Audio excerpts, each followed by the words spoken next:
जय हिंद। आपका जो एसकेटी का स्टोर कीपर टेक्निकल का स्पेशल बैच हमने स्टार्ट किया हुआ है, उसकी कौन सी क्लास हम स्टार्ट करने वाले हैं आज है क्लास नंबर 22 आपके स्टार्ट करने वाले हैं।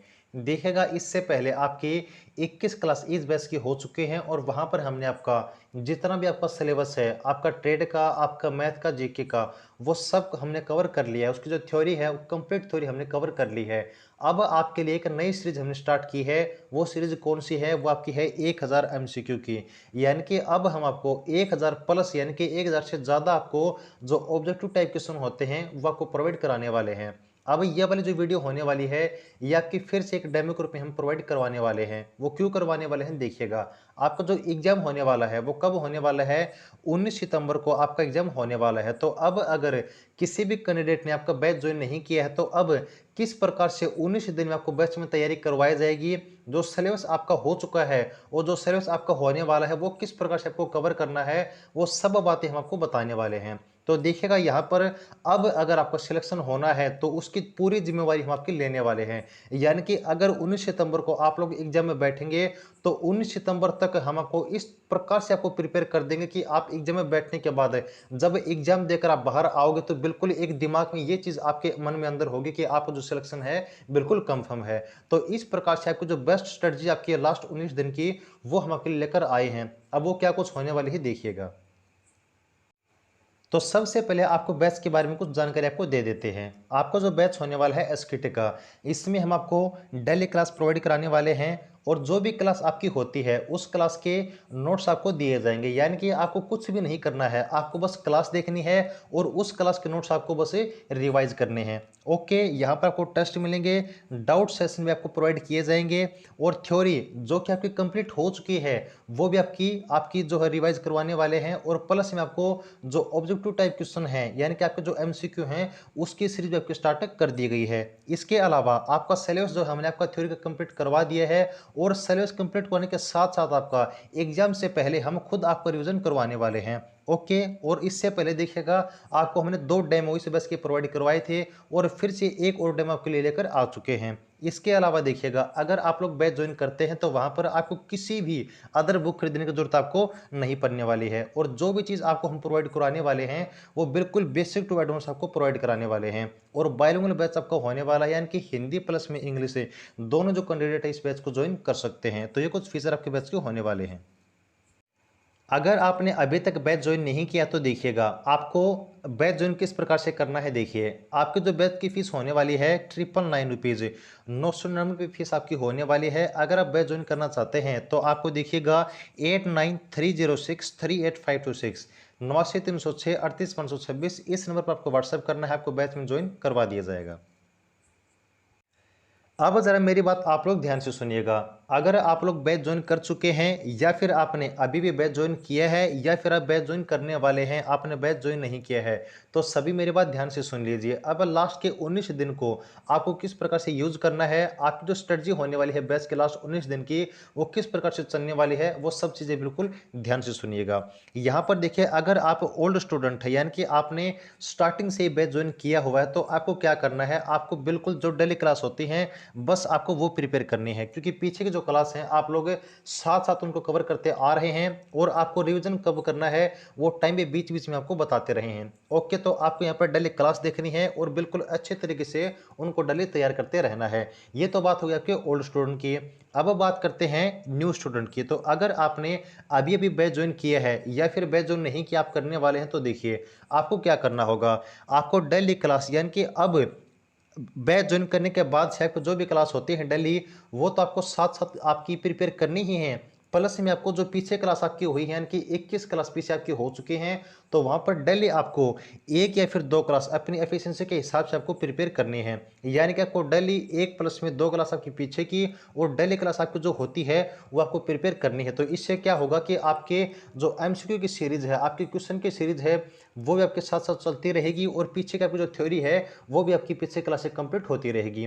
ओके, तो यहाँ से देखिएगा, आप पीछे की जो क्लास है उनको आराम से कवर कर सकते हैं। कवर क्यों कर सकते हैं देखिएगा, आपको सिर्फ क्लास देखनी है, उसके नोट्स वगैरह आपको तैयार नहीं करने हैं, क्यों नहीं तैयार करने, क्योंकि हर एक क्लास के नोट्स आपको हमें प्रोवाइड कराने वाले हैं, तो आपको कोई दिक्कत नहीं आने वाली है। आपका 1% भी टाइम वेस्ट नहीं होगा आपका नोट्स को तैयार करने में, क्योंकि हर एक चीज़ आपको यहाँ पर बैच में प्रोवाइड कर दी जाएगी। तो ओके, तो अगर आप न्यू स्टूडेंट हैं, बैच ज्वाइन करने वाले हैं, तो आपको ये स्ट्रेटजी आपको अपनानी है कि आपको डेली क्लास तैयार करनी है और पीछे की क्लास को आपको रिवाइज करना होगा। ओके, अब देखिए, जो आपका न्यू स्टडी प्लान है उसमें हम आपके लिए एक ऐसी स्ट्रेटजी लेकर आए हैं जिसको सुनकर आप खुद ये कहेंगे कि हाँ, हमारा सिलेक्शन बिल्कुल श्योर है। वो स्ट्रेटजी क्या है, देखिएगा। यहाँ पर हमने आपको जो थ्योरी का सेक्शन है आपको पता कंप्लीट करवा दिया है, जो और स्टूडेंट हैं इनको पता है। ओके, तो अब जो नई सीरीज होगी आपकी, इसमें क्या कुछ होने वाला है, देखिएगा।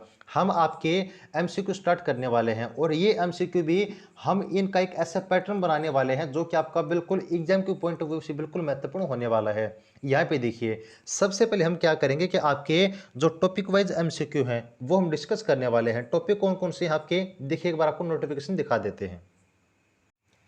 तो यहाँ पे देखिएगा, हमने आपका जो ऑफिशियल नोटिफिकेशन है ओपन किया हुआ है। अब बात करते हैं आपकी एसकेटी के पोस्ट के सिलेबस के बारे में। तो देखिए, यहाँ पर आपके सभी सिलेबस की जानकारी दी गई है। अब कौन कौन सा टॉपिक आपके सिलेबस में है, देखिएगा।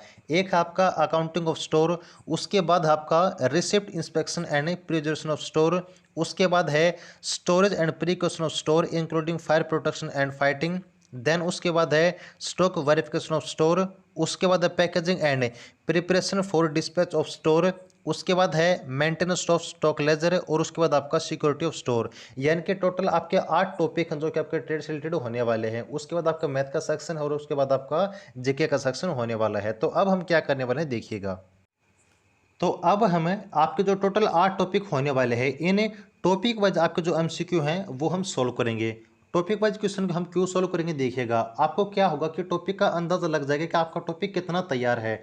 यानी कि आपके जो टॉपिक हैं सभी 8 टॉपिक के, इनकी थ्योरी तो हमने कंप्लीट आपको करवा दी है। तो अब आप जब एमसीक्यू से आपके जो टॉपिक उनकी प्रैक्टिस करोगे तो आपको ये अंदाजा लग जाएगा कि आपका जो टॉपिक है किस हद तक है, किस लेवल तक आपका टॉपिक तैयार है। इसके अलावा हम आपके जो मिक्स क्वेश्चन है वो आपके सोल्व करेंगे। अब मिक्स क्वेश्चन से आपको क्या फायदा मिलेगा, देखिएगा। आपका जो एग्जाम होने वाला है तो वो भी आपका मिक्स क्वेश्चन आएगा, ऐसा तो नहीं कि टॉपिक वाइज क्वेश्चन आपके आने वाले हैं। तो यानी कि जब आप इन मिक्स क्वेश्चन को आप सोल्व करोगे तो वहां से आपको क्या फीलिंग आएगी, आपको नहीं एग्जाम वाली फीलिंग आपको आने वाली है कि आपका जो एग्जाम है उसमें किस प्रकार से आपको फाइट करनी क्वेश्चन के साथ, वो आप किससे सीखोगे, आप मिक्स क्वेश्चन से आप सीखने वाले हैं। तो यानी कि हर एक प्रकार से हम आपको एग्जाम के लिए इतना प्रिपेयर कर देंगे, इस तरीके से प्रिपेयर कर देंगे कि आपका जो एग्जाम में क्वेश्चन है अगर कहीं से भी पूछा जाता है तो आप उसके लिए बिल्कुल रेडी हो। इसके अलावा देखिएगा, एक और चीज आपकी जो सबसे बेस्ट आपके रहने वाले इस बैच में वो कौन सी है कि अब हम आपके जो एमसीक्यू हैं वो तो हम स्टार्ट करने वाले हैं। थ्योरी कंप्लीट हो चुकी है। अब आपके नोटिफिकेशन के अलावा देखिएगा,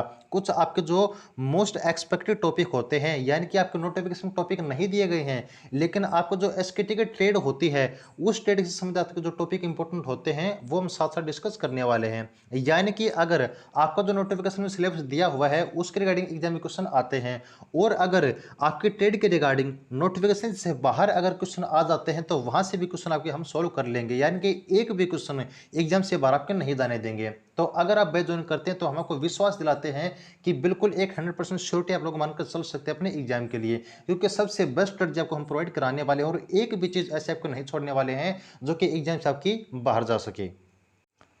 तो ये कुछ आपकी स्ट्रेटजी होने वाली है आपके लास्ट 19 दिन की। तो देखिएगा, अगर आपने अभी तक बैच ज्वाइन नहीं किया है तो आप लोग बैच ज्वाइन कर सकते हैं। अगर आप अभी भी बैच ज्वाइन करते हैं तो हम आपको विश्वास दिलाते हैं कि आपको एग्जाम के लिए बिल्कुल बेस्ट तरीके से आपको प्रिपेयर कर दिया जाएगा। और जब आप लोग एग्जाम में बैठने के बाद अपना एग्जाम देकर बाहर आओगे तो आपके दिमाग में केवल एक ही चीज़ होगी और वो चीज़ होगी कि हाँ, हमारा एग्जाम क्लियर है। तो डोंट वरी, लास्ट के 19 दिन में भी आपको हमें बिल्कुल अच्छे तरीके से आपके एग्जाम के लिए प्रिपेयर कर देंगे। तो अगर आप लोग बैच ज्वाइन करना चाहते हैं तो आपको 8930638526 इस नंबर पर आपको व्हाट्सएप करना है, आपको बैच ज्वाइन कर दिया जाएगा। बैच की फीस आपका 999 रुपीज़ होने वाली है। तो चलिएगा, हम आपके आज की क्लास को स्टार्ट करते हैं।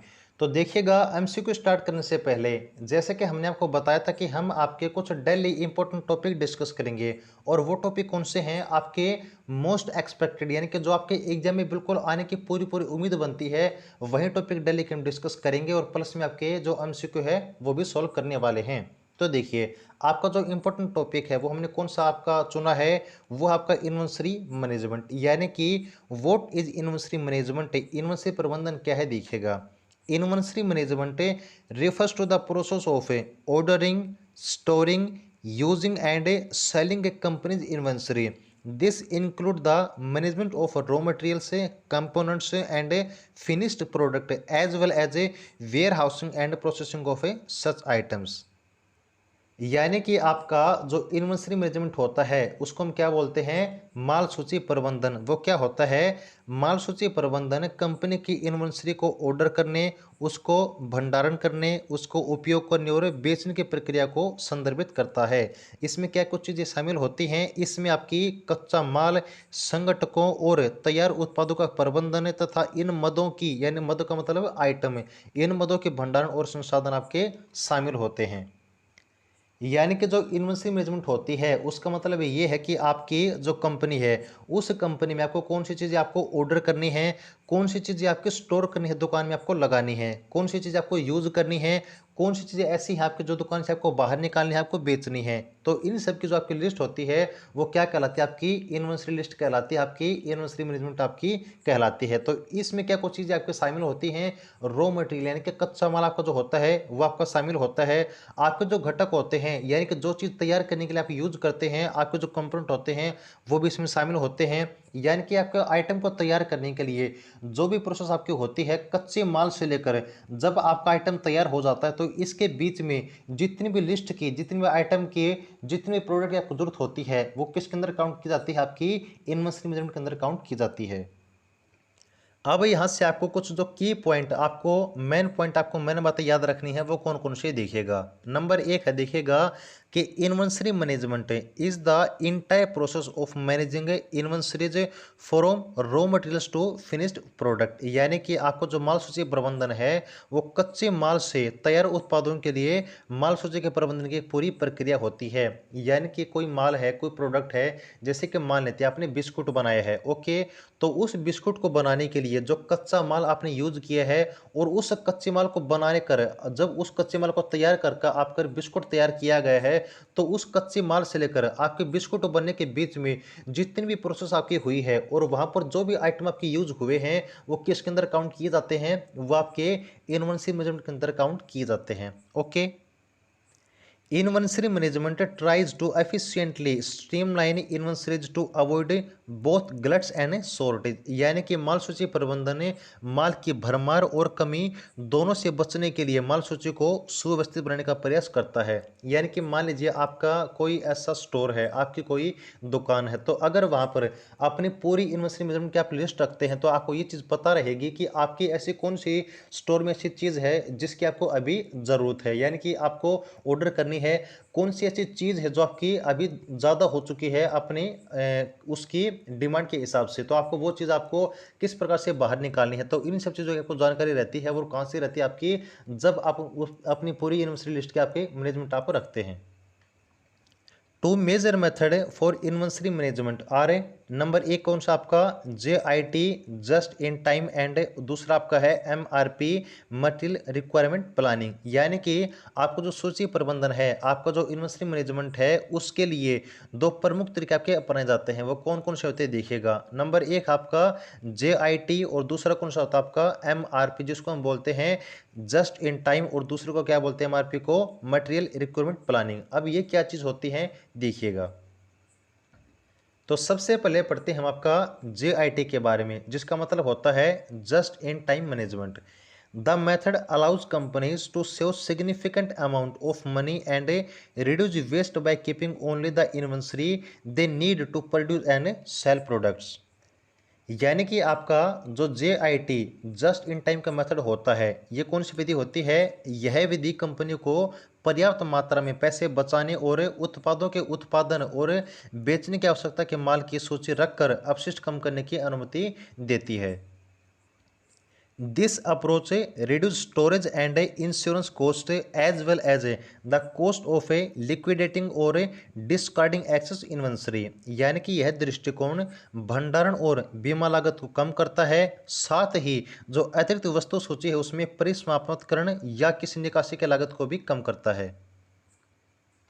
यानी कि आपका जो JIT का मेथड होता है जस्ट इन टाइम का, इसमें हम क्या करते हैं कि मान लीजिए आपको दुकान में किसी चीज़ की ज़रूरत है, तो हमें उसका प्रोडक्शन करना है, उसका उत्पादन करना है, या फिर वो चीज़ आपकी ऑर्डर करनी है, वो हमें पता चलता है, या फिर कोई ऐसी चीज़ है जो आपकी दुकान में ज़्यादा हो चुकी है, तो अब उसको बाहर निकालना है, उसको बेचना है या फिर किसी को सेल करना है, तो वो सब चीज़ें आपकी हमें ध्यान आती है। किससे ध्यान आती हैं? जस्ट इन टाइम की। तो जस्ट इन टाइम को हम एक सिंपल वर्ड में समझने की बात करें तो कहने का मतलब ये है कि हम दुकान में वही चीज़ रखते हैं जो हमें एट द टाइम चाहिए होती है। यानी कि वो चीज़ें ना ही तो आपकी कम होनी चाहिए, ना ही आपकी ज़्यादा होनी चाहिए। यानी कि टाइम के हिसाब से जो चीज़ हम अपने दुकान में एक बिल्कुल कांस्टेंट वैल्यू उसके रखते हैं, एक स्थिर मात्रा रखते हैं, ना ही कम ना ही ज़्यादा, तो वो किसके अंदर काउंट होती है? आपकी जस्ट इन टाइम के अंदर काउंट होती है, JIT के अंदर काउंट होती है। ओके। उसके बाद देखिएगा आपका जो सेकंड मेथड होता है वो कौन सा होता है? वो होता है आपका MRP, जिसको हम क्या बोलते हैं? Materials recruitment planning. क्या बोलते हैं? Material recruitment planning. अब ये क्या होती है देखिएगा, this inventory management method is a sales forecast dependent, meaning that manufacturers must have accurate sales records to enable accurate planning of inventory needs and to communicate those needs with the material supplies in a timely manner. For example, a SKI manufacturer using an MRP inventory system might ensure that materials such as plastic, fiberglass, wood and aluminum are in stock based on forecasted orders. Inability to accurately forecast sales and plan inventory acquisitions result in a manufacturer's inability to fulfill orders. यानी कि आपका जो MRP होता है, जिसको हम हिंदी में क्या बोलते हैं? सामग्री आवश्यकता योजना। ये क्या होती है देखिएगा, यह सूची प्रबंधन विधि बिक्री पूर्वानुमान पर निर्भर है, जिसका अर्थ है कि निर्माताओं को स्टिक बिक्री रिकॉर्ड रखना चाहिए ताकि वस्तु सूची की आवश्यकताओं को सही योजना उनकी बनाई जा सके और उन आवश्यकताओं को समय पर सामग्री आपूर्तिकर्ताओं के साथ संसूचित किया जा सके। उदाहरण के लिए MRP इन्वेंटरी सिस्टम का एक सकी निर्माता, सकी यानी कि कोई कंपनी है, सकी निर्माता यह सुनिश्चित कर सकता है कि प्लास्टिक के शीशे, रेशा, लकड़ी और एल्यूमिनियम के सामान पूर्व निर्धारित दाम पर आधारित हों। बिक्री और प्लान इन्वेंटरी के अधिग्रहण की सही भविष्यवाणी करने में असमर्थता एक निर्माता के आदेश को पूरा करने में असमर्थता का परिणाम देती है। तो अब यहाँ से देखिएगा, जो आपकी MRP होती है उसको हम सिंपल भाषा में किस प्रकार से समझ सकते हैं। इससे पहले हमने क्या पढ़ा था? JIT जस्ट इन टाइम पढ़ा था। तो वहाँ पर हमने क्या देखा था कि हम दुकान में उतनी ही चीज़ रखते हैं जिसकी हमें आपकी ज़रूरत होती है, लेकिन आपको जो MRP होता है उसमें हम क्या करते हैं कि अपने ज़रूरत के हिसाब से हम पहले आपकी ये भविष्यवाणी कर लेते हैं कि आने वाले टाइम में हमें इस चीज़ की इतनी ज़रूरत हो सकती है। तो उसके हिसाब से हम क्या करते हैं कि दुकान में उस चीज़ की आपकी जो एक कीमत होती है, उसकी जो एक क्वांटिटी होती है, उसकी जो मात्रा होती है, वो हम आपके पहले से अवेलेबल कर लेते हैं, आपकी ज़्यादा उसको रख लेते हैं। यानी कि इनको बिल्कुल आसान भाषा में अगर हम समझने की कोशिश करें तो JIT में हम आपकी वही चीज़ें रखेंगे जिनकी आपकी बिल्कुल कांस्टेंट मात्रा हो, जिनकी आपकी डिमांड के हिसाब से बिल्कुल चीज़ें ना तो ऊपर हो ना ही आपकी नीचे हो। लेकिन अगर बात करें MRP में, तो MRP में हम आपकी वो चीज़ें रखते हैं जो आपकी हमें आने वाले टाइम में ऐसा लगता है कि आपकी इनकी डिमांड ज़्यादा हो सकती है, तो उसके हिसाब से हम आपकी चीज़ें ज़्यादा अवेलेबल कर लेते हैं अपने स्टॉक में। तो वो क्या कहलाती है? आपकी MRP सिस्टम आपका कहलाता है।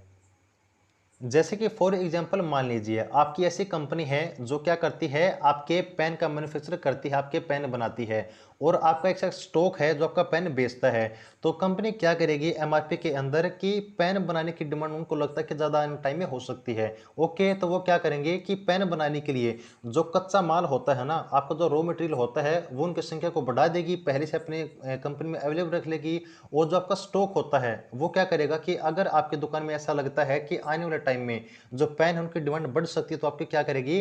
पेन को पहले से ज़्यादा स्टॉक रख लेगी। ओके, तो इस प्रकार से MRP के अंदर क्या कर सकते हैं कि हम आपके आने वाले डिमांड के हिसाब से हम चीज़ों को ज़्यादा स्टॉक कर सकते हैं और जस्ट इन टाइम के अंदर जितनी ज़रूरत है उसके हिसाब से चीज़ों को हम अवेलेबल रखते हैं, ना कम ना ज़्यादा। तो देखिएगा, ये था कुछ आपका छोटा सा इंपॉर्टेंट टॉपिक आपका इन्वेंटरी मैनेजमेंट का, जो कि हमने डिस्कस किया। देखिए हमें क्या करना है, हमें चीज़ों को डीप को नहीं पढ़ना है, बिल्कुल उसको आपका बिल्कुल एक ये माने कि उसका सार नहीं निकालना है। हमें चीज़ें उतनी पढ़नी है जो आपके एग्जाम के पॉइंट ऑफ व्यू से आपकी इंपॉर्टेंट बनती है, जो आपके एग्जाम में आ सकती हैं। तो देखिएगा, यूनिवर्सिटी सिस्टम्स के आपके जो इंपॉर्टेंट टॉपिक है, आपका जो इंपॉर्टेंट पार्ट है, वो हमने डिस्कस कर लिया है। अब चलिएगा, आपका जो ऑब्जेक्टिव टाइप क्वेश्चन है वो आपके स्टार्ट करते हैं। तो देखिएगा, अब आपको क्या करना है, एक काम कीजिए, एक अपना पेन लीजिए, एक कॉपी लीजिए और वहां पर आप लोग क्वेश्चन लिख लीजिएगा। ओके। अब जो मैं क्वेश्चन आपको दिखाने वाला हूं, सबसे पहले आपको क्या करना है कि खुद से अपना आंसर आपको देना है। चाहे क्वेश्चन आपने अभी तक पढ़ा हो, चाहे आपने नहीं पढ़ा हो, कोई दिक्कत नहीं है। आपको बस अपने क्वेश्चन का आंसर देना है और लास्ट में खुद से, आपको किसी को बताना नहीं, ना है आपको मुझे बताना है, ना ही आपको किसी और को बताना है, बल्कि खुद ये एनालिसिस करना है कि आप एग्जाम के लिए कितने प्रिपेयर हो। ओके। तो आपको क्या करना है कि क्वेश्चन का आपको साथ साथ आंसर देना है मेरे आंसर बताने से पहले। ओके। तो देखिएगा, अब आपके जो एमसीक्यू हम स्टार्ट करने वाले हैं, तो चलिएगा स्टार्ट करते हैं। सबसे पहले है देखिएगा, मोटिवेशन इन्वॉल्व्स, यानी कि आपको जो मोटिवेशन होता है किस चीज को इन्वॉल्व करता है, देखिएगा। नंबर ए आपका है driving motorised vehicles around the store. B है आपका making store staff work hard for long periods without rest. C है आपका encouraging store staff to work well and willingly. D है आपका telling store staff what to do and when to do it. तो देखिएगा, पहला question क्या कहता है कि आपके प्रेरणा में क्या चीज़ शामिल है, देखिएगा। ए है आपका स्टोर के आसपास से मोटर चालित वाहन चलाना। बी है आपका स्टोर बनाने वाले कर्मचारी बिना आराम के लंबे समय तक कड़ी मेहनत करते हैं। सी है आपका स्टोर के कर्मचारियों को अच्छी तरह और स्वेच्छा से काम करने के लिए प्रोत्साहित करना। और डी है आपका स्टोर के कर्मचारी को बताना कि क्या करना है और कब करना है। अब मेक श्योर आपने इसका आंसर दे दिया होगा। अब सही आंसर क्या है वो देखिएगा। तो इसका आपका जो सही आंसर है वो आपका आंसर सी। कौन सा उत्तर इसका आंसर सी आपका होने वाला है, सही इसका आंसर। तो देखिएगा, जो प्रेरणा है, जो मोटिवेशन है, इसमें कौन सी चीजें शामिल होती हैं, उसमें शामिल होती हैं स्टोर के कर्मचारियों को अच्छी तरह से और स्वेच्छा से काम करने के लिए प्रोत्साहित करना, यानी कि आपका स्टॉक है। ओके। तो उस स्टॉक में जो भी कर्मचारी आपके काम करते हैं, तो उनको आपको मोटिवेशन देना है और मोटिवेशन इस प्रकार से देना कि वो आपके बातों को सुनकर काम करने के लिए उत्साहित हों। और ऐसा नहीं कि आपकी बातों को सुनकर, बल्कि अंदर से उनके अंदर एक स्वेच्छा होनी चाहिए काम को करने के लिए। ओके। तो मोटिवेशन कौन सी चीजें शामिल होंगी आपकी, स्टोर के कर्मचारी को अच्छी तरह से और आपको स्वेच्छा से काम करने के लिए प्रोत्साहित करना। उसके बाद देखिए क्वेश्चन नंबर 2 क्या कहता है, internal recruitment is the process of. A है आपका making sure store staff stay in the store is the whole working day. B है ensuring the store is clean and tidy at all times. C है आपका filling a store post from source outside the enterprise. और D है आपका filling a store post with somebody already working in the enterprise. तो देखिएगा, आपकी जो आंतरिक भर्ती प्रक्रिया होती है वो क्या होती है। नंबर ए है आपका यह सुनिश्चित करना कि स्टोर के कर्मचारी पूरे कार्य दिवस में स्टोर में रहें। बी है आपका यह सुनिश्चित करना कि स्टोर हर समय साफ स्वच्छ हो। सी है आपका उद्यम के बाहर के स्रोतों से एक स्टोर पोस्ट भरना। और डी है आपका उद्यम में पहले से काम कर रहे किसी व्यक्ति के साथ एक स्टोर पोस्ट भरना। तो इसका सही आंसर आपका आंसर डी, यानी कि उद्यम में पहले से काम कर रहे किसी व्यक्ति के साथ एक स्टोर पोस्ट भरना। यानी कि देखिएगा, क्वेश्चन क्या था आपका, क्वेश्चन आपका आंतरिक भर्ती प्रक्रिया क्या होती है। तो देखिएगा, आंतरिक भर्ती प्रक्रिया में क्या होता है कि मान लीजिए आपके स्टोर में कोई ऐसा व्यक्ति है जो परमानेंट आपका नहीं है, आपके कॉन्ट्रैक्ट बेस पर काम कर रहा है और वो आपका काफी लंबे समय से 2 साल से 3 साल से 4 साल से आपका काम करने वाला है। तो वहां पर अगर आपके पोस्ट आपके स्टोर के अंदर कोई ऐसी भर्ती आ जाती है जो कि आपके परमानेंट स्टाफ की होने वाली है, तो वहां पर आपको क्या करना है कि बाहर के स्टाफ को लेने से पहले आपको जो आपका अंदर जो कॉन्ट्रैक्ट बेस पर पहले आपका कर्मचारी है उसको आपको पोस्ट उसकी फिल करनी है। क्यों करनी है, क्योंकि सबसे पहले बात तो वो आपके बिल्कुल काम से बिल्कुल आपका ये माने कि एक प्रशिक्षित कर्मचारी है, उसको हर एक काम का ज्ञान है और वो आपका बिल्कुल एक वफादार भी होता है। इतने साल से अगर काम आपके स्टोर के अंदर आपका काम कर रहा है तो वहां पर आपको क्या करना होता है कि आंतरिक भर्ती प्रक्रिया में वहां पर आपको ऐसी पोस्ट बननी होती है जो आपके स्टोर के अंदर पहले से आपकी अवेलेबल है। उसके बाद देखिएगा क्वेश्चन नंबर 3 क्या है, induction is the process of. A है inducting store staff to work hard for long hours. B है आपका introducing new store staff to the work environment. C है आपका introducing customer to new store staff. और D है आपका introducing new rules and regulation for store staff. Question number 3 क्या है कि प्रेरण की प्रक्रिया में आपकी कौन सी चीज़ें शामिल होती हैं देखिएगा। ए है आपका स्टोर के कर्मचारियों को लंबे समय तक कड़ी मेहनत करने के लिए प्रेरित करना। बी है आपका नए स्टोर स्टाफ को काम के माहौल से परिचित कराना। सी है आपका ग्राहकों को नए स्टोर स्टाफ से परिचित कराना। और डी आपका है स्टोर स्टाफ के लिए नए नियम और कानून पेश करना। तो यहाँ पर आपका जो सही आंसर है वो आपका बी होने वाला है, नए स्टोर स्टाफ को काम के माहौल से परिचित कराना। यानी कि आपका अगर नया स्टाफ भर्ती होता है तो वहाँ पर आपकी जो प्रेरण की प्रक्रिया होती है उसमें आप क्या करते हैं कि आपका जो नया स्टाफ है उसको क्या करते हैं, काम से उसको परिचित करवाते हैं। क्वेश्चन नंबर 4 क्या कहता है देखिएगा। Adequate training of store personnel is essential to. A है आपका avoid accidents in the store and the deterioration of stock. B है आपका ensure they can drive vehicles quickly around the store. C है आपका help them find their way to work quickly each morning. D है आपका encourage them to become fit and strong and work hard. यानी कि question number 4 आपका कहता है कि स्टोर कर्मियों के लिए पर्याप्त प्रशिक्षण क्यों आवश्यक है देखिएगा। ए आपका है दुकानों में दुर्घटना और स्टॉक की गिरावट से बचने के लिए। बी आपका है सुनिश्चित करें कि वे स्टोर के आसपास जल्दी से वाहन चला सकते हैं। सी आपका है प्रत्येक सुबह जल्दी से काम करने के लिए उन्हें अपना रास्ता खोजने में मदद करने के लिए। और डी आपका है उन्हें फिट और मजबूत बनने और कड़ी मेहनत करने के लिए प्रोत्साहित करने के लिए। तो यहाँ पर आपका जो सही आंसर है वो आपका होने वाला है ए आंसर, दुकानों में दुर्घटना और स्टॉक की गिरावट से बचने के लिए। यानी कि आप जो स्टोर के कर्मचारी हैं, जो आपके एम्प्लॉय हैं, उनको आप ट्रेनिंग क्यों देते हैं, क्यों उनको प्रशिक्षित करते हैं, वो इसलिए करते हैं कि आपके दुकान में जो आपकी दुर्घटनाएं हो सकती हैं जैसे चोरी वगैरह की या फिर आपकी मारपीट की या फिर फाइटिंग की, तो वहाँ पर आपको उनको ट्रेनिंग देनी होती है कि आपको किस सिचुएशन से किस प्रकार से उनको हैंडल करना है। तो किस लिए करते हैं, दुकानों में दुर्घटना और आपके स्टॉक की गिरावट से बचने के लिए। क्वेश्चन नंबर 5 देखिएगा। Store personnel recruited must be honest because A है आपका they will be having a great deal of cash. B है आपका they need to be able to work without constant supervision. C है आपका they will be interested with the care of items worth much money. और D आपका है they should take home from the store only what they really need. तो question number 5 आपका कहता है कि भर्ती के गए स्टोर कर्मियों को ईमानदार होना चाहिए क्योंकि ए आपका है वे बड़ी मात्रा में नकदी संभालेंगे। बी आपका है उन्हें निरंतर पर्यवेक्षण के बिना काम करने में सक्षम होना चाहिए। सी है आपका उन्हें अधिक पैसे की वस्तुओं की देखभाल का जिम्मा सौंपा जाएगा। और आपका डी है आपका उन्हें स्टोर से केवल वही लेना चाहिए जो उन्हें वास्तव में प्राप्त करना है।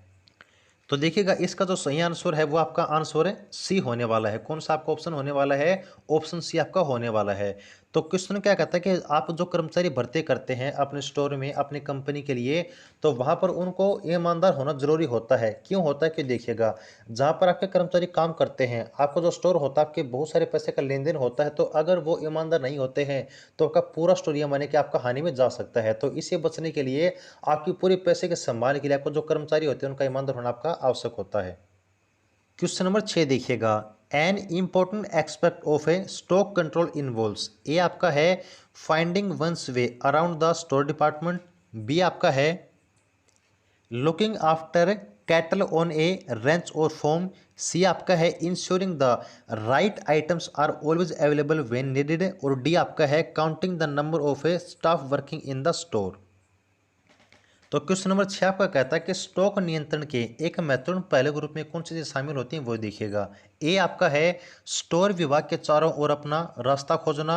बी आपका है खेत या खेत में मवेशियों की देखभाल करना। सी आपका है यह सुनिश्चित करना कि आवश्यकता पड़ने पर सही वस्तु आपकी हमेशा उपलब्ध हो। और डी आपका है स्टोर में काम करने वाले कर्मचारियों की संख्या को गिनना।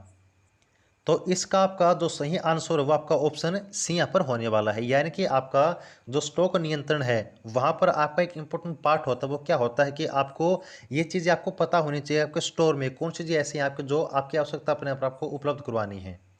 यानी कि अगर मार्केट में किसी भी चीज़ की डिमांड आ जाती है तो अगर आपके स्टॉक में वो चीज़ अवेलेबल है तो ठीक है, अगर अवेलेबल नहीं है और उसकी डिमांड आने वाली है तो आपको वो चीज़ अवेलेबल करानी चाहिए। तो ये किसके अंदर आती है? आपकी स्टॉक नियंत्रण की चीज़ आपके अंदर आती है।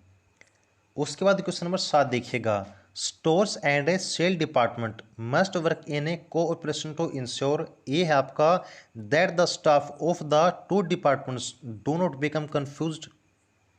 बी है आपका, that store does not hold a stock of items which can not be sold. C है आपका, that customers know which department to order from. और डी आपका है, that they are not dominated by the production department. यानी कि question number 7 क्या कहता है आपका, स्टोर और बिक्री विभागों को यह सुनिश्चित करने के लिए सहयोग में काम करना चाहिए। क्या सुनिश्चित करने के लिए? ये देखिएगा कि दोनों विभागों के कर्मचारी भ्रमित न हों, कि स्टोर उन वस्तुओं का स्टॉक नहीं रखता है जिन्हें बेचा नहीं जा सकता है। सी आपका है, ग्राहकों को पता है कि किस विभाग से ऑर्डर करना है। और डी आपका है, उन पर उत्पादन विभाग का दबदबा नहीं है। तो यहाँ पर कौन सा आंसर सही है आपका?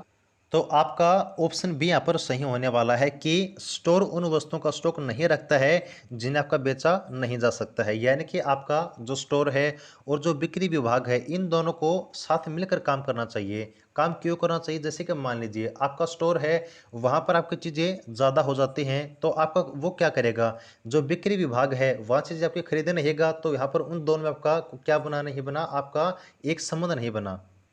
यानी कि जो स्टोर है वो आपको ये चीज़ बताता रहे कि आपकी जो फिलहाल में मार्केट में डिमांड है, आप इस चीज़ को अपने ज़्यादा बनाइए, इस चीज़ के मार्केट में डिमांड नहीं है तो आप इस चीज़ की प्रोडक्शन कम कर दीजिएगा। तो क्या होगा कि जो स्टोर है और जो बिक्री विभाग है, इन दोनों के बीच आपका एक समन्वय आपका बना रहेगा। और आपके जो सामंजस्य इनके स्थापित होने से दोनों चीज़ें आपकी क्या रहेंगी, स्थिर होने वाली हैं, स्टोर की भी और आपकी बिक्री विभाग की भी।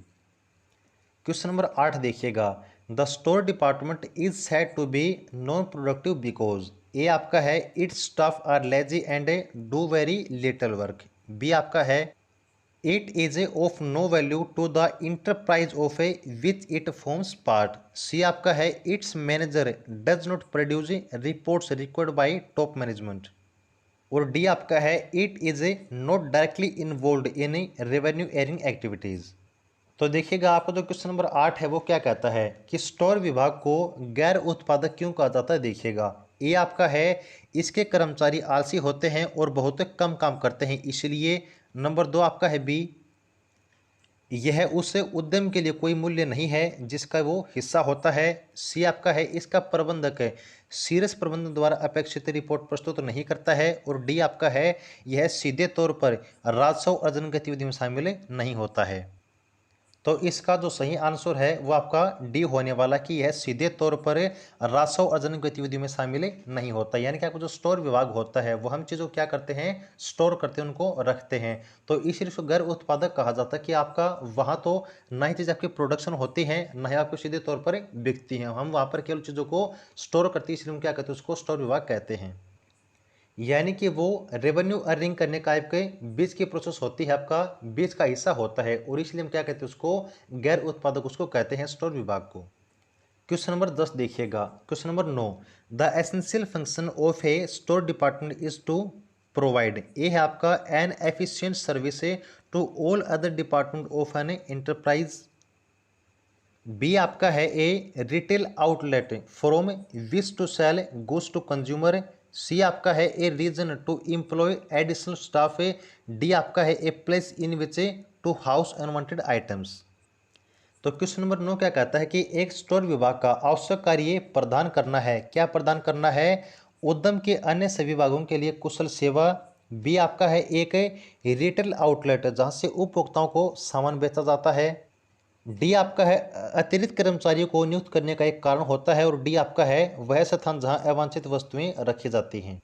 तो इसका जो सही आंसर आपका वो ऑप्शन ए आपका होने वाला है, उद्यम के अन्य सभी विभागों के लिए के कुशल सेवा। यानी कि आपका जो स्टोर विभाग होता है उसका कार्य क्या होता है, कि आवश्यक कार्य वो ये होता है कि आपके जितने विभाग हैं, आपकी चीज़ें खरीदी जाती हैं, उन चीज़ें आपकी बेची जाती हैं, तो उन सभी के लिए एक कुशल सेवा, एक बढ़िया सेवा की प्रदान करिए, किसका कार्य होता है, आपका स्टोर विभाग का कार्य आपका होता है।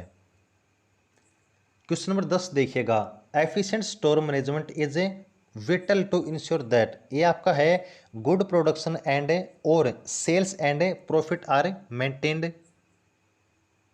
बी है आपका delays in issuing materials will slow down production. C आपका है fewer items will be issued and used so money will be saved. और डी आपका है customers will not need to return for further supplies. Question number 10 कहता है कि कुशल भंडार प्रबंधन यह सुनिश्चित करने के लिए महत्वपूर्ण है कि ये आपका है अच्छा उत्पादन और बिक्री और लाभ बनाए रखने के लिए। बी आपका है सामग्री जारी करने में देरी से उत्पादन धीमा हो जाएगा। सी आपका है कम आइटम जारी और उपयोग किए जाएंगे इसलिए पैसे की बचत होगी। और डी आपका है ग्राहकों को आगे की आपूर्ति के लिए वापस जाने की आवश्यकता नहीं होगी। तो क्या आंसर सही होने वाला इसका? यहाँ पर आपका ऑप्शन जो ए है आपका सही आंसर होने वाला है कि आपका जो अच्छा उत्पादन है और जो बिक्री होती है उसको लाभ को बनाए रखने के लिए आपकी जो क्या चीज़ इंपॉर्टेंट है, कुशल भंडार प्रबंधन, यानी कि आपका जो स्टोर है उसका जो मैनेजमेंट है आपकी बिल्कुल अच्छे तरीके से करना है। क्यों करना है कि आपका जो उत्पादन है, आपकी जो बिक्री है, यानी कि आपको जो प्रोडक्शन आप करते हैं, जो बिक्री आप लोग करते हैं, आप जो लाभ कमाते हैं उसको आप स्थिर रख सके, उसको बनाए रखा जा सके, इसलिए आपका जो भंडार का प्रबंधन आपका कुशल होना चाहिए। यहाँ पे देखिएगा जो क्वेश्चन आपके सोल्व करने वाले हैं, जो क्वेश्चन आपके चल रहे हैं वो आपके मिक्स क्वेश्चन होने वाले हैं। वो मिक्स क्वेश्चन आपके कौन से पार्ट के होने वाले हैं, सभी पार्ट से आपके प्रोवाइड किए गए हैं। ओके, तो आप देखिए अगला क्वेश्चन। अगला क्वेश्चन है store ledger is maintained in the, A आपका सेल्स डिपार्टमेंट, बी आपका स्टोर डिपार्टमेंट, सी आपका है कॉस्ट अकाउंटिंग डिपार्टमेंट और आपका डी है एडमिन डिपार्टमेंट। यानी कि आपका जो स्टोर लेजर होता है उसका रख रखाव किस में रखा जाता है, बिक्री विभाग में, बी आपका है स्टोर विभाग में, सी आपका है लागत लेखा विभाग में और डी आपका है प्रशासन विभाग में। तो आपका जो स्टॉक लेजर होता है वो कहाँ पर रखा जाता है, आपका लागत लेखा विभाग में आपका रखा जाता है। आपका जो सी ऑप्शन है आपका सही आंसर होने वाला है। देखिएगा यहाँ पर आपको स्टॉक लेजर क्या होता है, ये फिर आपको मेंटेनेंस किस प्रकार से रखनी चाहिए अपने स्टोर की, वो सब हमने थ्योरी में कंप्लीट आपके करवाई हुई है। तो देखिए मेक श्योर कि आपने पीछे की सभी चीज़ आपको अच्छे तरीके से याद होनी चाहिए। उसके बाद नंबर 2 पे देखिएगा the main purpose of a stock adjustment state is, number A आपका है to record the perpetual inventory, number 2 आपका to record physical count, C आपका है टू रिकॉर्ड स्टॉक डिस्पोजल और डी आपका है टू रिकॉर्ड एबनॉर्मल लॉस। यानी कि क्वेश्चन नंबर 2 पूछता है कि आपके जो स्टॉक एडजस्टमेंट शीट होती है उसका मुख्य उद्देश्य क्या होता है। देखिएगा सतत सूची रिकॉर्ड रखने के लिए, बी आपका है फिजिकल काउंट रिकॉर्ड करने के लिए, सी आपका है स्टॉक निपटान रिकॉर्ड करने के लिए और डी आपका है असामान्य नुकसान रिकॉर्ड करने के लिए।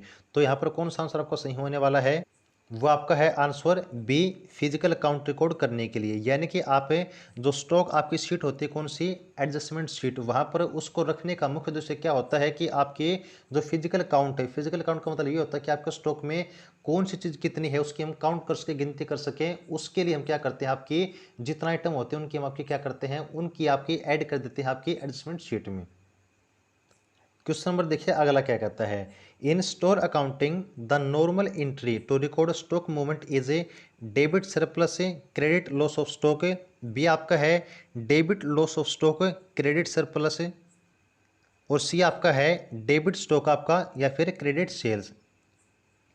यानी कि क्वेश्चन नंबर 3 कहता है कि स्टोर अकाउंटिंग में स्टॉक मूवमेंट को रिकॉर्ड करने के लिए सामान्य प्रविष्टि है, नंबर 1 आपका है डेबिट सरप्लस स्टॉक का क्रेडिट लॉस है, स्टॉक की डेबिट हानि क्रेडिट अधिशेष है, सी आपका है डेबिट स्टॉक आपका क्रेडिट बिक्री। तो यहाँ पर आपका जो सही आंसर है वो आपका है स्टॉक के डेबिट हानि यानी कि क्रेडिट अधिशेष। देखिएगा स्टोर अकाउंटिंग आपकी होती है, उसमें स्टॉक मूवमेंट का मतलब क्या होता है कि आपका जो हाल चाल है, मूवमेंट का मतलब आपकी जो है चीज़ें आने वाली हैं, जो चीज़ें बिकने वाली हैं, उसमें कितना लाभ होता है, किसमें हानि होती है, वो सब चीज़ किसके अंदर काउंट होती है, आपकी स्टॉक मूवमेंट के अंदर काउंट होती है। तो देखिएगा अगर आपके जो स्टॉक मूवमेंट में कोई चीज़ आप डेबिट करते हैं, कोई चीज़ आपकी बेचते हैं, वहाँ पर आपको क्या हो जाती है, आपको हानि हो जाती है। तो वहाँ पर जो चीज़ आपकी क्रेडिट आपने की है, वो आपने जो लाभ कमाया था उसमें से अब हानि होने के बाद आपका कितना जो आपने कमाया था उसका धन बचा है, कितना लाभ का धन आपका बचा है, वो किसके अंदर काउंट होती है, आपकी स्टॉक मूवमेंट के अंदर काउंट आपकी होती है। यानी कि कोई चीज़ आपकी जाती है, कोई चीज़ आपकी आती है, तो लाभ होने के बाद कितना धन आपके पास बचता है, हानि होने के बाद कितना आपका लाभ का धन आपके पास बचता है, वो सबसे किसके अंदर आपकी काउंट की जाती है, आपकी स्टॉक मूवमेंट के अंदर काउंट की जाती है। उसके बाद देखिएगा bin card is a document that records quantities only, B आपका है वैल्यू ओनली, और सी आपका है क्वांटिटीज एंड वैल्यू बोथ। यानी कि बिन कार्ड एक दस्तावेज है जो किसको रिकॉर्ड करता है, ये आपका केवल मात्रा को, बी आपका केवल मूल्य को, सी आपका है मात्रा और मूल्य दोनों को। तो देखिएगा यहाँ पर सही आंसर आपका होने वाला है केवल मात्रा को। जो बिन कार्ड होता है उसमें हम क्या लिखते हैं कि आपकी जो स्टॉक है उसमें जितने डॉक्यूमेंट आपके होने वाले हैं, जितने प्रोडक्ट आपके होने वाले हैं, उनकी मात्रा कितनी, उनकी क्वांटिटी कितनी केवल आपकी वहीं ऐड की जाती है। उसमें यहाँ पर आपकी जो उनकी प्राइस होती है, आपकी जो कीमत होती है वो आपकी काउंट नहीं होती है, केवल उनकी जो क्वांटिटी होती है, आपकी मात्रा होती है, बिन कार्ड के अंदर आपकी काउंट की जाती है। और ये सब चीज़ें देखिएगा हमने आपकी थ्योरी में बिल्कुल अच्छे तरीके से कंप्लीट करवाई हुई हैं, तो बिल्कुल आपको वो चीज़ आपको याद होनी चाहिए। The material quantity which is ordered at a one time to reduce total holding cost and ordering cost is A refer to as a minimum ordered quantity, B आपका है इकोनॉमिक ऑर्डर्ड क्वांटिटी, और C आपका है total quality management. सामग्री की मात्रा जिसे एक बार में कुल धारण लागत और आदेश लागत को कम करने के लिए आदेश दिया जाता है उसे क्या कहते हैं, ये आपका है न्यूनतम आदेश मात्रा, बी आपका है आर्थिक आदेश मात्रा, और सी आपका है संपूर्ण गुणवत्ता प्रबंधन। तो इसका सही आंसर आपका होने वाला है बी आर्थिक आदेश मात्रा। यानी कि आपके कोई दुकान में ऐसी सामग्री है, कोई ऐसी क्वांटिटी है, कोई ऐसा आइटम है जिसको क्या करना कि उसकी जो धारण लागत है और आपकी जो आदेश लागत है, कहने का मतलब है कि जो चीज़ आप ऑर्डर करते हैं उस टाइम आपको जो कॉस्ट लगने वाली है और आपकी जो धारण लागत है जो आप चीज़ मंगवाने वाले हैं, उन दोनों को लेवल करने के लिए जो चीज़ आप ऑर्डर करते हैं उस ऑर्डर को क्या कहते हैं, आपकी आर्थिक आदेश मात्रा। यानी कि दुकान में आपके पास जितना धन है, ठीक है, जितनी आपकी लाभ प्रतिशत है, यानी कि जितना आपके पास धन अवेलेबल है, उस धन के हिसाब से जो चीज़ें आप दुकान में मंगवाते हैं वो क्या कहलाती है, आपकी आर्थिक आदेश मात्रा। यानी कि मान लीजिए आपकी मार्केट में जो डिमांड है किसी चीज़ की आपकी बहुत ज़्यादा है, लेकिन अभी फिलहाल में दुकान में आपके पास उस चीज़ का जो अमाउंट है वो आपके पास कम है, आपके पास धन कम है, तो आप क्या करेंगे कि आप मार्केट के हिसाब से नहीं बल्कि आपके दुकान में जो चीज़ आपकी अवेलेबल है, जो धन आपका अवेलेबल है, उस धन के हिसाब से आप ऑर्डर करते हैं, तो वो क्या कहलाती है, आपकी आर्थिक आदेश मात्रा आपकी कहलाती है। क्वेश्चन नंबर 6 देखिएगा, level is the inventory level at a which entity place a new order. A आपका है मिनिमम स्टॉक, बी आपका है मैक्सिमम स्टॉक, सी आपका है बफर स्टोर, और डी आपका है रीऑर्डर। क्वेश्चन नंबर 6 कहता है कि कौन सा स्तर है आपका जो इन्वेंटरी स्तर है जिस पर इकाई नए आपका ऑर्डर देती है। ए आपका है न्यूनतम स्टॉक, बी आपका है अधिकतम स्टॉक, सी आपका सुरक्षित भंडार, और डी आपका है पुनः व्यवस्थित करें।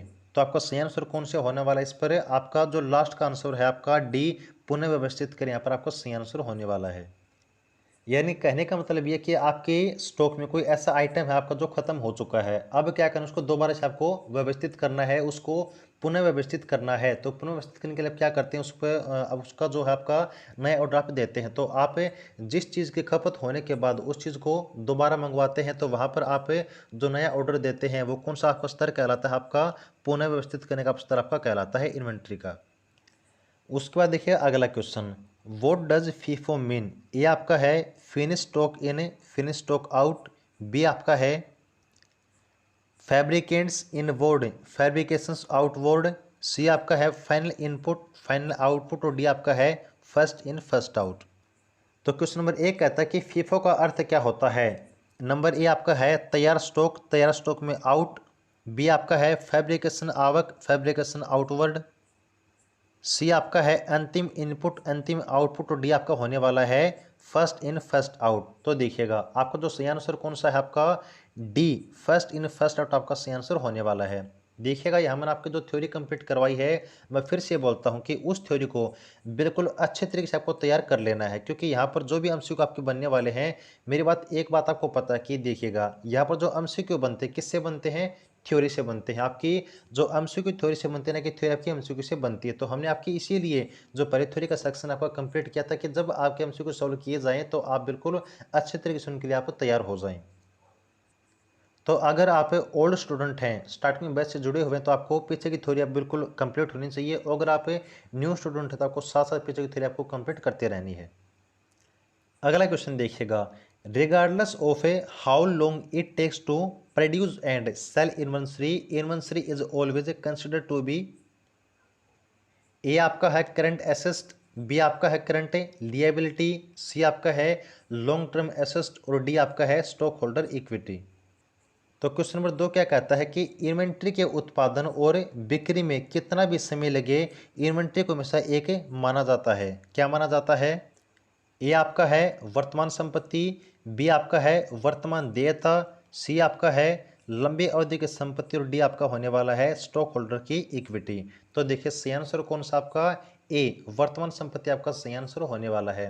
कहने का मतलब ये है कि जो इन्वेंट्री होती है उसको हम क्या मानते हैं कि वर्तमान संपत्ति मानते हैं। यानी कि इन्वेंट्री में कौन सी चीज़ें हम ऐड करते हैं कि आपकी दुकान में कितनी चीज़ें अवेलेबल हैं, उनका रिकॉर्ड हम आपका रखते हैं। तो वो रिकॉर्ड क्या कहलाता है? आपका वर्तमान संपत्ति आपका कहलाता है कि आपके स्टॉक में कितना सामान आपका अवेलेबल है, कितना सामान बिक चुका है और कितना सामान आपका बाकी रह गया। तो क्या कहलाता है? आपकी वर्तमान संपत्ति आपके कहलाता है आपका इन्वेंट्री का रिकॉर्ड।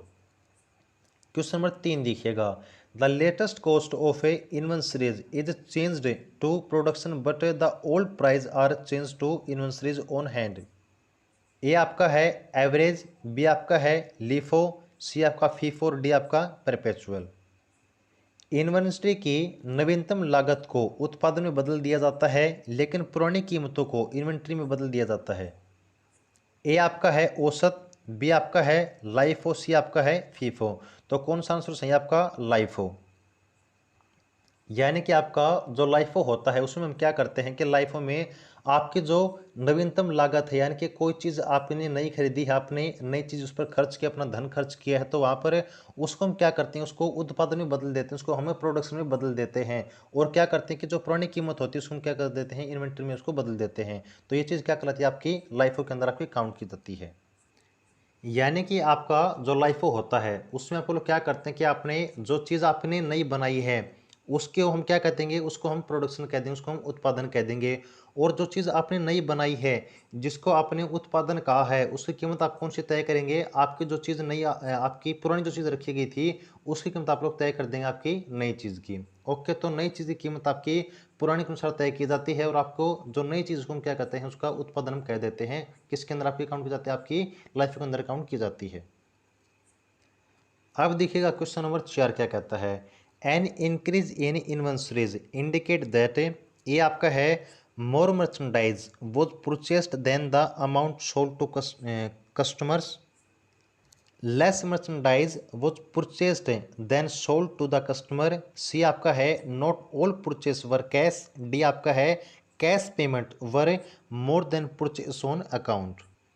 क्वेश्चन नंबर 4 कहता है कि माल सूची में वृद्धि इंगित करती है कि ए आपका है अधिक माल खरीदा गया था फिर ग्राहक को बेची गई राशि, बी आपका है कम माल खरीदा गया और फिर ग्राहक को बेचा गया, डी आपका है सभी खरीदे नगद नहीं थे और डी आपका है नगद भुगतान खाते पर खरीद से अधिक था। तो यहाँ पर आपका जो सही आंसर है वो कौन सा है? ए अधिक माल खरीदा गया था और फिर ग्राहक को बेची गई राशि। यानी कि माल सूची में वृद्धि इंगित करती है, आपको जो माल है, आपको जो आइटम है उसकी आपने जो सूची बनाई हुई है, अगर आप उसमें ज़्यादा माल ऐड करते हैं, आप ज़्यादा उसको सामान मंगवाते हैं, अपना जो आइटम है आप ज़्यादा मंगवाते हैं, तो कहने का मतलब क्या? उसका उसका मतलब ये है कि आपकी जो माल की खरीद है वो आपकी ज़्यादा बढ़ी है। और ज़्यादा क्यों बढ़ी है? क्योंकि आपकी जो चीज़ है आपकी ज़्यादा बिकी है। यानी कि आपके जो ग्राहक को बेची गई राशि है वो ज़्यादा है, उसी के कारण से आपकी जो माल की सूची है, आपने जो आइटम की सूची आपने बनाई है वो आपकी अब ज़्यादा बढ़ने वाली है। क्वेश्चन नंबर 5 देखिएगा, which type of inventory system is a updated inventory system? A आपका है पीरियोडिक इन्वेंटरी सिस्टम, बी आपका है कंटिजेंसी इन्वेंटरी सिस्टम, सी आपका है लीफो और डी आपका है परपेचुअल इन्वेंटरी सिस्टम। किस प्रकार की सूची प्रणाली अद्यतन सूची प्रणाली है? तो ए आपका है आवधिक सूची प्रणाली, बी आपका है आकस्मिक सूची प्रणाली, सी आपका है लाइफ और डी आपका है सतत सूची प्रणाली। तो इसका सही आंसर कौन सा है आपका? डी सतत सूची प्रणाली आपका सही आंसर यहाँ पर होने वाला है कि आपकी जो सतत सूची प्रणाली है वो आप अपडेटेड इन्वेंटरी सिस्टम की प्रणाली आपकी होने वाली है। और ये चीज़ मैंने आपको बिल्कुल अच्छे तरीके से पहले थ्योरी में कंप्लीट करवाई हुई है। क्वेश्चन नंबर 6 देखिएगा, what is the principal criterion use to distinguish between tangible assets and inventories. A आपका है the physical substance of the asset, B आपका है the acquisition cost of the asset, C आपका है the nature of the company's activity which determines the purpose for which the asset is held, और D आपका है the movement in the accounting period when the asset is acquired. मूर्त संपत्ति और सूची के बीच अंतर करने के लिए उपयोग किया जाने वाला प्रमुख मानदंड क्या होता है, देखिए। ए आपका है संपत्ति का भौतिक पदार्थ, बी आपका है संपत्ति की अधिग्रहण लागत, सी आपका है कंपनी की गतिविधि की प्रकृति जो उस उद्देश्य को निर्धारित करती है जिसके लिए संपत्ति आयोजित की जाती है, और डी आपका है लेखा अवधि में वह क्षण जब परिसंपत्ति का अधिग्रहण किया जाता है। तो यहाँ पर आपका जो सही आंसर है वो कौन सा है, आपका ए होने वाला है संपत्ति का भौतिक पदार्थ। यानी कि आपकी जो मूर्त संपत्ति होती है और आपके जो सूची के बीच अंतर होता है उनके बीच अंतर करने के लिए आपको कौन सा मापदंड उपयोग किया जाता है, वो आपका संपत्ति का भौतिक पदार्थ। यानी कि आपकी जो मूल संपत्ति है उसका मतलब होता है मूल संपत्ति, और आपका जो सूची होती है यानी कि आपके दुकान में कितना सामान रखा हुआ है, आपने जो सामान की सूची बनाई हुई है, आपने जो लिस्ट बनाई हुई है उसमें कितना सामान ऐड है। अब इन दोनों का मिलान करने के लिए, इन दोनों में अंतर निकालने के लिए आप क्या करते हैं, आप एक मापदंड का यूज करते हैं। वो कौन सा आपका मापदंड होता है, संपत्ति का भौतिक पदार्थ। यानी कि आप क्या करते हैं, संपत्ति के भौतिक पदार्थ में आपके दुकान में जो आइटम रखा हुआ है उसकी आप गिनती करते हैं फिजिकल तरीके से, और उनकी गिनती करके आप लोग अपने लिस्ट में जो सामान आपका ऐड है उससे आप मिलान करते हैं। तो वहाँ पर अगर आपका अंतर आता है तो आपका मतलब ये है कि आपकी दुकान में हानि हुई है। अगर अगर आपका जो लिस्ट आपने बनाई हुई है अपने सामान की और आपका दुकान में बिकने के बाद आपका जो लिस्ट में आपका जो सामान है और आपका जो दुकान में अवेलेबल सामान है अगर आपका सेम होता है तो वहाँ पर आपका लाभ होने वाला, आपकी चीज़ें कॉन्स्टेंट आपकी चलने वाली हैं। तो यहाँ पर आपकी देखिएगा आपको जो मूल संपत्ति है और आपकी जो सूची के बीच अंतर है उसका अंतर निकालने के लिए हम क्या यूज करते हैं, आपका संपत्ति का भौतिक पदार्थ। क्वेश्चन नंबर 7 देखिएगा, which of the following method is suitable for calculating the cost of inventory when actual cost of individual units of a merchandise can be determined from the accounting records। अब ए देखिएगा, ए आपका है FIFO method, B आपका है LIFO method, सी आपका है specific identification method. तो देखिएगा क्वेश्चन नंबर 7 क्या कहता है कि माल की व्यक्तिगत इकाइयों की वास्तविक लागत को लेखांकन रिकॉर्ड से निर्धारित किया जा सकता है जब इन्वेंट्री के लागत की गणना के लिए निम्नलिखित में से कौन सी विधि उपयुक्त है। ए आपका है फीफो मेथड, बी आपका है लाइफो विधि, सी आपका है विशिष्ट पहचान विधि, और डी आपका है औसत विधि। तो यहाँ पर आपका जो सही उत्तर है वो कौन सा है, वो आपका सी विशिष्ट पहचान विधि। कौन सा आपका है, सी विशिष्ट पहचान विधि। यानी कि व्यक्तिगत रूप से आपका जो माल है, आपका जो आइटम है उसकी लागत कितनी है उसके लिए हम कौन सी चीज़ आपकी यूज कर सकते हैं, वो आपकी विशिष्ट पहचान विधि का उपयोग हम कर सकते हैं। यानी कि उसको बिल्कुल अच्छे तरीके से उसकी पूरी प्रोसेस को ध्यान में रखकर। क्वेश्चन नंबर 8 देखिएगा, the inventories are recorded at the latest price but the production cost is changed old cost price. A आपका है फीफो, बी आपका है एवरेज, सी आपका है बोथ ए एंड बी, और डी आपका है नन। सूची नवीनतम कीमत पर दर्ज की जाती है लेकिन उत्पादन लागत पुरानी लागत मूल्य बदल दी जाती है। तो ये जो प्रोसेस है हम किसके अंदर करते हैं देखिएगा, ए आपका है फीफो के अंदर, बी आपका औसत के अंदर, सी आपका फीफो और औसत दोनों के अंदर, और डी आपका है इनमें से किसी में भी नहीं। तो यहाँ पर देखिएगा इसका सही उत्तर आपका होने वाला है ए फीफो के अंदर। यानी कि आपकी जो नवीनतम सूची होती है, फीफो का मतलब क्या होता है, फर्स्ट इन फर्स्ट आउट। यानी कि आपने जो चीज़ पहले खरीदी थी उसको आप पहले बाहर निकालने वाले हैं। तो यानी कि आपकी जो नवीनतम सूची है उसके ऊपर आप कीमतें दर्ज कर देते हैं। अगला क्वेश्चन क्या कहता है, which one of the following method for inventory valuation may be misleading when the unit are artificial. A आपका है फीफो मेथड, बी आपका है लीफो मेथड, सी आपका है स्पेसिफिक आइडेंटिफिकेशन मेथड, और डी आपका है नन। तो देखिए क्वेश्चन नंबर 9 क्या कहता है कि जब इकाइयाँ समान हो तो इन्वेंट्री वैल्यूएशन के लिए निम्नलिखित में से कौन सी विधि आपकी भ्रामक हो सकती है। ए आपका है फीफो विधि, बी आपका है लाइफो विधि, सी आपका है विशिष्ट पहचान विधि और डी आपका है कोई भी नहीं।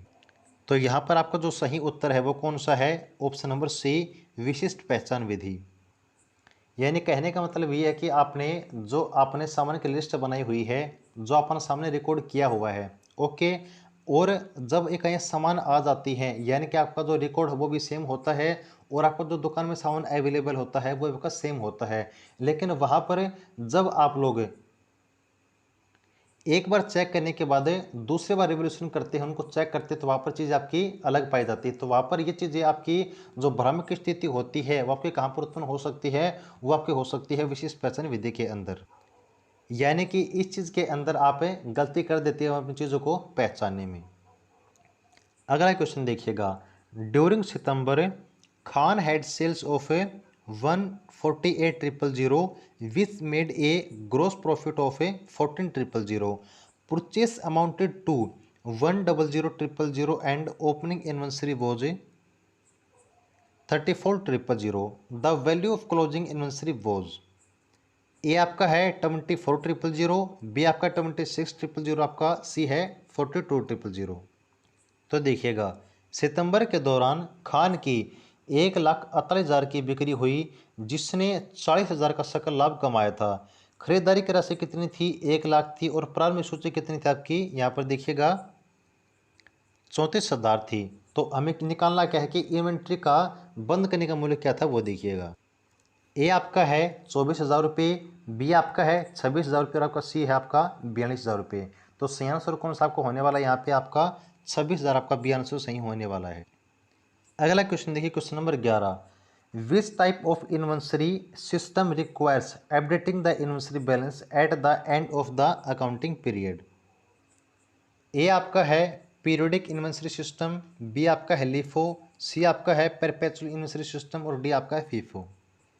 लेखांकन अवधि के अंत में किस प्रकार की इन्वेंट्री सिस्टम को इन्वेंट्री बैलेंस को आपको अपडेट करने की आवश्यकता होती है?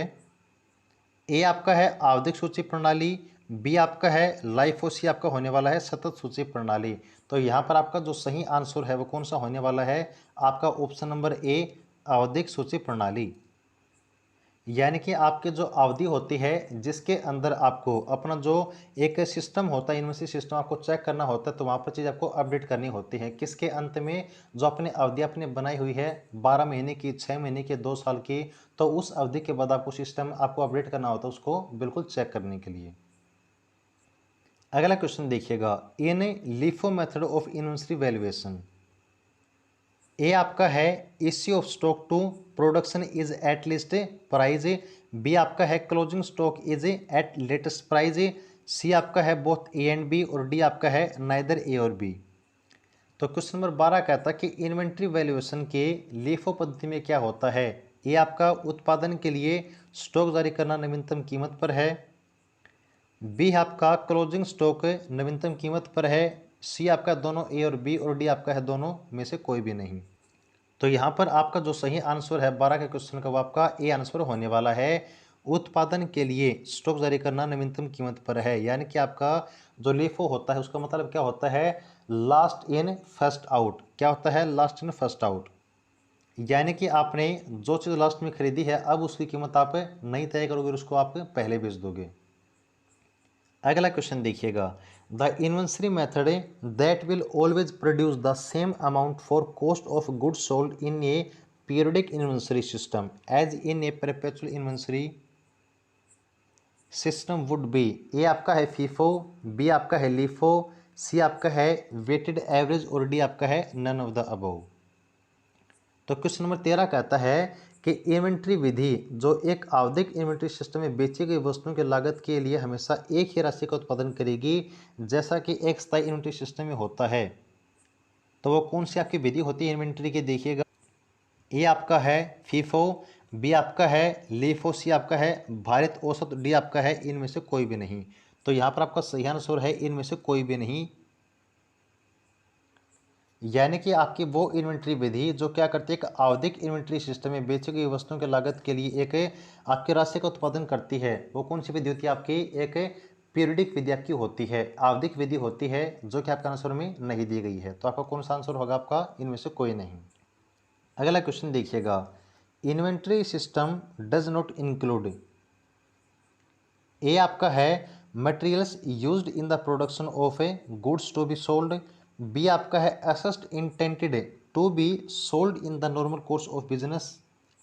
सी आपका है equipment used in the manufacturing are sold. और डी आपका है assets currently in production for normal sales. Inventory में शामिल नहीं है। नंबर ए आपका है, देखिए क्वेश्चन नंबर 14 में, बेची जाने वाली वस्तुओं के उत्पादन में प्रयुक्त सामग्री। बी आपका है व्यापार के सामान्य पाठ्यक्रम में बेचे जाने वाली संपत्तियां। सी आपका है विनिर्माण में प्रयुक्त उपकरण बेचे जाते हैं। डी आपका है सामान्य बिक्री के लिए वर्तमान में आपके उत्पादन की संपत्ति। तो यहाँ पर आपका जो सही आंसर है वो कौन सा है, आपका सी, विनिर्माण में प्रयुक्त उपकरण बेचे जाते हैं। यानी कि इन्वेंट्री में आपकी कौन सी चीज़ शामिल नहीं होती, आपके उपकरण शामिल नहीं होते हैं। यानी कि आप जो चीज़ बनाने वाले हैं तो आपके रॉ मटेरियल से लेकर कच्चे माल से लेकर आपका जो प्रोडक्ट बनता है ना, वो सब चीज़ आपकी काउंट होती हैं। उसमें आपके जो उपकरण यूज होते हैं, आपके जो बेचे जाते हैं, वो सब चीज़ आपकी इन्वेंट्री में काउंट आपकी नहीं की जाती है। अगला क्वेश्चन देखिएगा, net purchase equal the invoice amount and. A आपका है plus freight in plus discount. B आपका है less purchase returns plus purchase allowances. C आपका है plus freight in less purchase discount. और डी आपका है plus discount less purchase returns. देखिएगा कि शुद्ध खरीद चालान राशि के बराबर है और कौन सी चीज़ के बराबर है, देखिएगा प्लस फ्रैट इन प्लस छूट। बी आपका है कम खरीद रिटर्न प्लस खरीद भत्ते। सी आपका है प्लस फ्रेट इन कम खरीद छूट। और डी आपका है प्लस छूट कम खरीद रिटर्न। तो यहाँ पर आपका सही आंसर है option number C, plus freight in कम खरीद छूट। यानी कि आप जो शुद्ध खरीद करते हैं वहाँ पर आपकी राशि जो किसके बराबर होती है, कौन सी चीज़ में से ऐड होती है, वो आपकी कम खरीद छूट। यानी कि जो प्रोडक्ट आप लोग खरीदते हैं वहाँ पर उसकी जो कीमत में अगर वो प्रोडक्ट आपका शुद्ध है, आपकी शुद्ध खरीद है, तो वहाँ पर आपको छूट है उसमें कीमत में कम मिलेगी। In FIFO method of inventory valuation, ये आपका है closing stock is at the latest price. B आपका है issue of stock to production is at a earliest price. C आपका है बोथ ए एंड बी। और डी आपका है नाइदर ए नॉर बी। कि क्वेश्चन नंबर 16 कहता है कि सूची मूल्यांकन की फीफो पद्धति में ए है आपका क्लोजिंग स्टॉक नवीनतम कीमत पर है। बी आपका है उत्पादन के लिए स्टॉक जारी करना जल्द से जल्द कीमत है। सी आपका है ए और बी दोनों। और डी आपका है ए और बी में से कोई भी नहीं। तो यहाँ पर आपका जो सही आंसर है वो कौन सा, आपका ए होने वाला है, क्लोजिंग स्टॉक नवीनतम कीमत पर है। यानी कि फीफो में क्या होता है कि फर्स्ट इन फर्स्ट आउट, यानी कि जो चीज़ आपने पहले खरीदी है वो आपकी पहले आपकी नई कीमत पर आपकी आउट की जाएगी। उसके बाद देखिए अगला question, question number 17, the average inventory costing method which results in a changed unit inventory cost after each successive purchase. A आपका है वेटेड एवरेज। बी आपका है मूविंग एवरेज। सी आपका है स्पेसिफिक कॉस्ट। और डी आपका है सिंपल एवरेज। तो क्वेश्चन नंबर 17 क्या कहता है कि औसत सूची लागत पद्धति जिसके परिणाम स्वरूप प्रत्येक कर्मी खरीद के बाद एक परिवर्तित इकाई सूची लागत होती है, कौन सी होती है। ए आपका है भारित औसत। बी आपका है मूविंग एवरेज। सी आपका है विशिष्ट लागत। और डी आपका है सरल औसत। तो यहाँ पर कौन सा आंसर है आपका, यहाँ पर ए भारित औसत आपका आंसर सही होने वाला है। यानी कि हमने आपको बताया था कि औसत सूची लागत क्या होती है। तो वहाँ पर आप लोग किसी भी चीज़ को आपकी अगर औसत निकालनी है तो औसत की आपकी जो सूची होती है किसके ऊपर डिपेंड करती है, आपकी भारित सूची के ऊपर आपकी डिपेंड करती है। किसके ऊपर, भारित औसत के ऊपर। उसके बाद देखिएगा अगला question, the specific cost identification inventory cost flow method has all of the following characteristics expect. A आपका है it identifies the cost of each physical item available for sale with either the ending inventory और cost of a good sold. B आपका है it relates cost flow to the specific flow of physical goods. C आपका है it is especially applicable when small and inexpensive items are handle in large quantities. विशिष्ट लागत पहचान सूची लागत प्रवाह विधि में निम्नलिखित को छोड़कर सभी विशेषताएं हैं, कौन कौन सी देखिएगा। ए आपका है यह बिक्री के लिए उपलब्ध प्रत्येक भौतिक वस्तु की लागत को अंतिम सूची या बेचे गए माल की लागत के साथ पहचानता है। बी आपका है यह भौतिक वस्तुओं के विशिष्ट प्रवाह के लिए लागत प्रवाह से संबंधित है। सी आपका है यह विशेष रूप से लागू होता है जब छोटी और सस्ती वस्तुओं को बड़ी मात्रा में संभाला जाता है। और डी आपका है कि इसके लिए आइटम की व्यक्तिगत पहचान की आवश्यकता होती है, जैसे टैग या सीरियल नंबर पर। यानी कि आपकी जो विधि होती है, कौन सी विधि? विशिष्ट लागत पहचान सूची लागत प्रवाह विधि। उसमें आपकी विशेषताएं होती हैं किसको छोड़कर के? आपके आंसर बी को छोड़कर, जो कहता है कि आपका यह भौतिक वस्तुओं के विशिष्ट प्रवाह के लिए लागत प्रवाह से संबंधित है। यानी कि यहाँ पर केवल आपकी जो आपकी आर्थिक लागत होती है वही काउंट की जाती है। जो भौतिक लागत होती है, भौतिक वस्तुओं की विशिष्ट लागत आपकी यहाँ पर काउंट नहीं होती है। ओके, यानी कि आपकी जो चीज़ कितनी है, उसकी लागत कितनी है, वही काउंट होगी। आर्थिक रूप से आपकी जो भौतिक चीज़ें हैं उसमें काउंट नहीं होती हैं। तो आपका कौन सा आंसर आपका यहाँ पर गलत है? आपका बी आंसर आपका गलत होता है। यानी कि ये विशेषता आपकी यहाँ पर नहीं होती है। क्वेश्चन नंबर 19 देखिएगा। Sales revenues are usually considered earned when cash is received from credit sales. B आपका है an order is received. C आपका है goods have been transferred from the seller to the buyer. और D आपका है adjusting इंटायर्स एर made. तो question number 19 कहता है कि बिक्री राजस्व को आमतौर पर कब अर्जित माना जाता है? ऑप्शन ए आपका है क्रेडिट बिक्री से नगद प्राप्त होता है। बी आपका है एक आदेश प्राप्त होता है। सी आपका है माल विक्रेता से खरीदार को स्थानांतरित कर दिया गया है। और डी आपका है समायोजन प्रविष्टियां की जाती हैं, यानी कि एडजस्टिंग एंट्रीज आर मेड। यानी कि आपका जो बिक्री राजस्व है, आपका जो भी चीज़ डिपार्टमेंट आपको जो बिक्री करता है उसको राजस्व, उसको धन प्राप्त कब माना जाएगा? उसको तब माना जाएगा जब आपका ऑप्शन नंबर सी यहाँ पर सही बनता है कि माल विक्रेता से खरीदार को स्थानांतरित कर दिया गया है। यानी कि आपका जो माल है, जो आपका जहाँ से खरीदा गया है और जिसको ज़रूरत थी, जो खरीदार था, उसके पास पहुँचा दिया गया है। तो अब उस खरीदार से आपको यहाँ पर पैसे की आमदनी होती है। तो आपकी यहाँ पर क्या होती है? आपकी बिक्री विभाग को आपकी राजस्व की प्राप्ति होती है। तो आपको जो बिक्री राजस्व होती है आमतौर पर कब अर्जित माना जाता है उसको राजस्व को? जब आपका जो माल आपका खरीदार के पास पहुंच जाता है और उसकी आपकी आमदनी हो जाती है। अगला क्वेश्चन है a retail firm would normally used an inventory account titled. A आपका है फिनिश्ड गुड इन्वेंटरी। बी आपका है मर्चेंडाइज इन्वेंटरी। सी आपका है गुड्स इन प्रोसेस इन्वेंटरी। और डी आपका है रॉ मटेरियल इन्वेंटरी।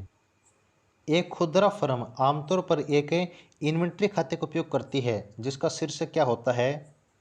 ए आपका है तैयार माल सूची। बी आपका है पन्नी सूची। सी आपका है प्रक्रिया सूची में सामान। और डी आपका है कच्चे माल की सूची। तो यहाँ पर आपका सही आंसर कौन सा है? आपका सही आंसर होने वाला है बी, पन्नी सूची। यानी कि जो एक रिटेल फर्म होती है, यानी कि जो खुदरा फर्म होती है, जब वो एक इन्वेंट्री खाते का प्रयोग करती है तो उसका शीर्षक क्या कहलाता है? आपका मर्चेंडाइज इन्वेंट्री कहलाता है। आपका पन्नी सूची आपका कहलाता है। तो देखिएगा, यह था हमारा आज का सेक्शन, जो कि आपका हमने कौन सा कंप्लीट किया है, आपके एमसीक्यू हमने वो कंप्लीट किए हैं। और आपका यहाँ पर हमने जो एक इम्पोर्टेंट टॉपिक था आपका इन्वेंट्री मैनेजमेंट का, वो आपका हमने थोड़ा मोटा डिस्कस किया था। तो देखिएगा, यहाँ पर आपका जो एसकेटी का स्पेशल बैच है उसमें आपके एमसीक्यू यानी कि ऑब्जेक्टिव टाइप क्वेश्चन की सीरीज स्टार्ट हो चुकी है। और अगर आप लोग अभी बैच ज्वाइन करते हैं तो आपको जो पीछे का सिलेबस है आपका थ्योरी का, वो भी कंप्लीट हो जाएगा। और आपको साथ ही साथ आपका जो एमसीक्यू की सीरीज आपकी कवर होती चली जाएगी। तो आप लोग बैच ज्वाइन कर सकते हैं। बैच की फीस आपकी 999 ₹999 होने वाली है। और आपको व्हाट्सअप करना होगा 8930638526 89 306 38 526। इस नंबर पर आपको व्हाट्सअप करना होगा, आपको बैच में ज्वाइन कर दिया जाएगा। तो उम्मीद करते हैं क्लास अच्छी लगी होगी। अगर क्लास अच्छी लगी तो वीडियो को लाइक जरूर कीजिएगा। और आगे के हर प्रकार के अपडेट के लिए आप अपने चैनल सक्सेस एजिट को सब्सक्राइब जरूर करें। जुड़े रहिएगा। Thanks for watching, keep supporting. जय हिंद।